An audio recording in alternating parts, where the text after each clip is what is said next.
ஏங்க இங்க பாருங்க டப்பா பாருங்க. டப்பா கலண்டர் பாத்துக்க. என்ன டப்பா வாங்கி வச்சு என்ன பண்ற டப்பா வச்சுக்கிட்டீங்க? ஏங்க டப்பா இருங்க, உங்களுக்கு ஏங்க இவ்வளவு கோவம் வருது டப்பா வாங்கினா? நிறைய டப்பா வச்சிருக்கேன் பாருங்க, அழகழகா இருக்குங்க, சூப்பரா இருக்குங்க. ஒரு நிமிஷம் இரு.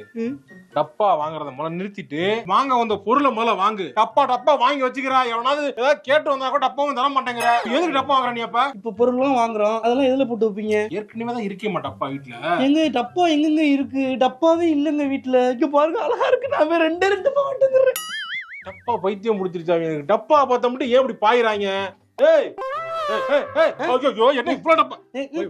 அந்த டப்பா பெரிய எடுத்து இது போதும். தேவன்னா நான் வந்து வாங்கிட்டு வரேன். நீ வச்சு டப்பா நாட்டு சக்கரை ஒண்ணு கொட்டி வைக்கணும், உப்பு போட்டு வைக்கணும், எல்லாத்துக்கும் டப்பா வேணுங்க. இப்பதான் உப்புக்கு ஜாடி வாங்கினாதாங்க சரியா வரும். உப்புக்கு அப்படின்னு வாங்கினேன். டப்பா கிடைச்சு நமக்கு காரணம் தெரியுது இருக்க. நீ நல்லா இருக்கே, சூப்பரா இருக்கு. டப்பா வாங்கணும் வீட்டுக்கு வேணுமா? டப்பர் வேற அதெல்லாம் நல்லா இருக்கும் போல. எந்த போயிடுறேன். அம்மா நீ போடா, பின்னாடி வர்றேன். ஐயோ டப்பா குடும்பமே டப்பா பைத்தியமா இருக்காங்களே. இங்க பாருங்க, நெய் வாங்கினா அந்த டப்பா ஃப்ரீயாங்க. ஐயோ